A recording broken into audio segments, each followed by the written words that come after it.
વડી હાથણી દેવડી ધનુજા સિંહ સન્મુખ દસ્તે અને ઘોડીઓ માણકી તીખી તાજન સડી જાતવંતી ઘડી જા નિપજતી યુદ્ધમાં અલગ ત્રમ ઝૂટમાં ત્રાટકે વેગવંતી દિશે ચપલ હરણી ભારતી ભૌમની બંદૂતની આવડી તને ધન્ય ધન હોરઠ ધરણી સોરઠ કહેવાય આપણી આ ધરતીને ગર્વો ગિરનાર એક બાજુ ગાંડી ગીર આમ ગિરનાર આમ સમુદ્ર હિલોળા કરે દાદો સોમનાથ આમ દ્વારકા આ આખો પટો છે એ પટાની વાત કંઈક જુદી છે અહીંયા ભગવાન આવ્યા છે તો ભગવાનને દીકરા ખાંડીને ખવડાવવા દેવાનો વખત આવ્યો તો દીકરા ખાંડીને ખવડાવી દીધા છે એ વાત છે એટલે એવી ધરતીમાં આપણે મજા છે ફરી ફરીને એની બધાઈ આપી અને મારે અહીંથી વાતો કરવી છે હવે લોક ડાયરો એટલે શું લોક ડાયરો એટલે લોક જીવનની વાતો મેરુભા બાપુ આપણું છત્રાવા મેરુભા બાપુ એમ કહેતા કે લોક ડાયરો એટલે પ્રૌઢ શિક્ષણ છે ભણી લીધા પછી પણ જેની જરૂર પડે એ પ્રૌઢ શિક્ષણ લોકોને કંઈક મળે છે હવે એ જીવતર જીવવું પડે એને આ બધું લાગુ પડે નાથ મોરડા કાઢી નાખે એને કાંઈ લેવા દેવા નથી ઘણા માણા વેફરના પેકેટ જેવા હોય માલ આટલો જ હોય ને હવા આખી ભીરું લઈ જેમ થાય આવડું મોટું પેકેટ જો આ બધા કેવા છોકરાઓ મીડિયા ખાવા છોકરાઓ તમે ગામડાના છોકરા થઈને આમ પડીકા ખોલો મને દુઃખ થાય એટલે ક્યારેક ક્યારેક ખાવ તો વાંધો નહીં માખણ ખાઓ ઘી ખાઓ મમ્મીને કયો રોટલો બાજરાનો બનાવી દે આપ જેટલા છોકરા સાંભળે એને કહી દઉં તમારે 50 વર્ષ વટવું હોય ને જો 100 વર્ષ સુધી જીવવું હોય ને જો તો આ પડીકા ન ખાતા આ પડીકા ખાઈને 50 વર્ષ જીવે છે હું ગેરંટી આપું હો એટલે બહુ ન ખાતા મમ્મીનું માનજો થોડું તારે કંઈક બોલવું લાગે તું તારે ઊભો થઈને બોલ જે કેવું હોય લોકોને ખબર પડે ને 21મી સદીના છોકરા કેટલા ટેલેન્ટેડ છે ઊભો થા તું તારું ઊભો થઈને બોલ બધાને ખબર પડે કે આમ કેવો જવાન હિંમત વાળો છે તું તારું ઊભો થઈ જા પછી બેસી જાય પાછો ઊભો થા કળા ફાટશે હો સાધુનો દીકરો છે તો એને કાંઈ ન કરે પાગે લાગુ બાપુ હા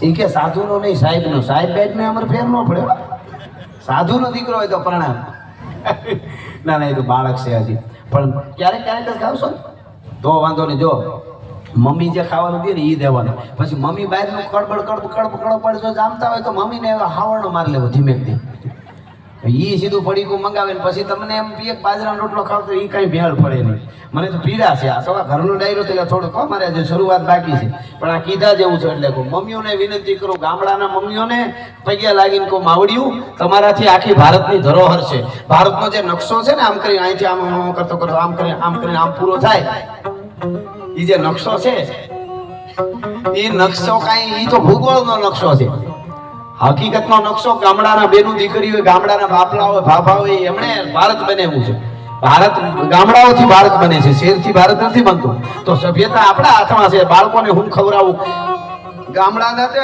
દાખલો બેહાડવો જોઈએ કે અમારા છોકરા આ જ ખાય કોઈક દી ભીડ પડી હોય ભૂખો આમ તેમ તો પડીકા ભલે ખાઈ લઈએ એનો વાંધો નહીં કારણ કે આપણને ખબર નહોતી તો આવતી તો ખબર હતી પણ હમણાં બધા રિસર્ચ આવ્યા પછી ખબર પડી આ તો બહુ ખરાબ છે નકર તો અમને બહુ ગમતા અમે ઉલાળેલા છે લ્યો ને અમે ઉલાડેલા છે ખાધેલા એવી વાત નથી પણ હવે જાયગા ત્યાંથી હવાર એવું આપણે ત્યાં કહેવત છે તમે સાંભળ્યું છે એટલે બેનું નહીં કહું છોકરાને બાજરાના રોટલા જુવારના રોટલા મકાઈના રોટલા ઘઉંના રોટલા વાંધો નહીં પણ ઓલું વધારે ખાય થારું માખણ મારા દેશના બાળકના મોઢામાંથી માખણની સુગંધ આવવી જોઈએ યુવા ધનને કહું છું માખણની સુગંધ આવી જોઈએ દૂધની સુગંધ આવી આપણે ગાયો માટે કાયમ બોલીએ છીએ બહુ આપણે ગાયું માતાજીઓ છે ને આપણી માં છે માં જ છે બરોબર છે અને રાષ્ટ્રમાતા માટે પણ અમે પણ અપીલ કરીએ છીએ એમ ઘણી વાર બરોબર પણ હકીકત તમને કહી દઉં રાષ્ટ્રમાતા ઘોષિત થાય ગાય માતા એ તો સારી વાત છે હાલો પણ ગાયનું દૂધ સિવાય હું ખાઈ છે ભેહનું વાળું વાંધો લ્યો ઘરનું હોય તો ભેહું હારી છે કુંડીઓના તો આપણે ત્યાં સફા ખરા છે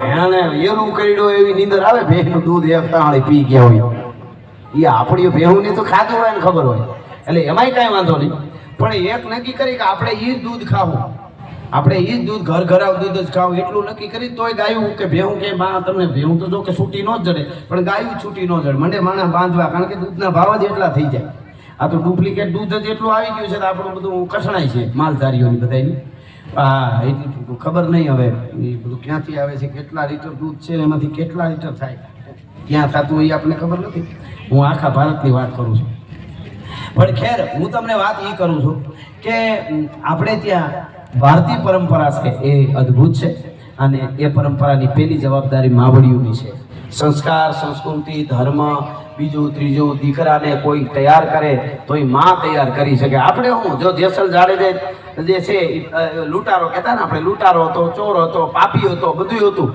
જેસલ એક નહીં, તોરલે 3 નર તાર્યા. સાસટીયો સધીર જેસલ જગનો સોલટો એના પલમાં કીધો પીર. બરોબર. હવે 3 ને તો તોરલ સતી તોરલે તાર્યા. એવા બીજા કેટલાય ને તારી દીધા. એવા કેટલાય દાખલા છે કે સતી નારીઓએ કેટલા પાપી પુરુષોને ધર્મને કેળે લઈને પૂજાવી દીધા. એવા કેટલાય દાખલા છે.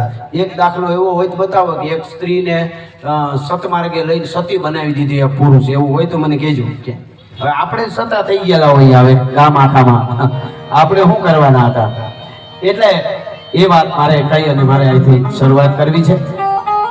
વાત તમને હું ઈ કરતો હતો કે ઘણા માણસ છે એને સારું ન ગમે, નરવું હોય તો જ એમાં મજા આવે.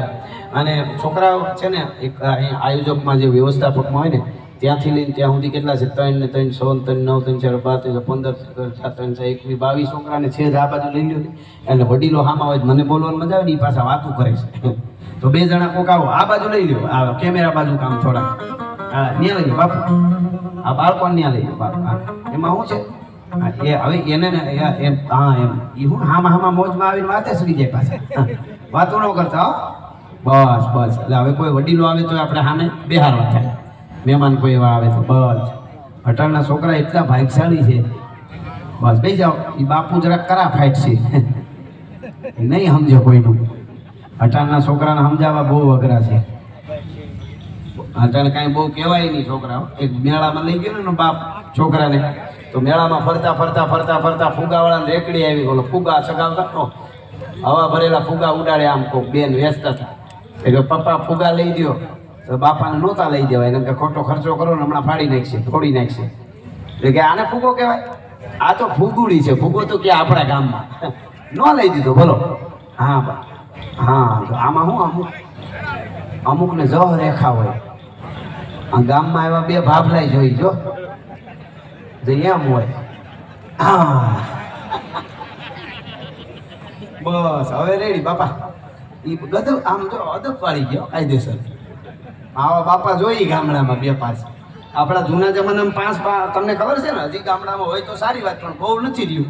હવે તો ક્યાં મર્યાદા, હગા બાપની નો રાખે, કોકની ક્યાં જ રાખે. બાકી 2-3 બાપા એવા લીમડા નોટે વડલા નોટે બેઠા હોય.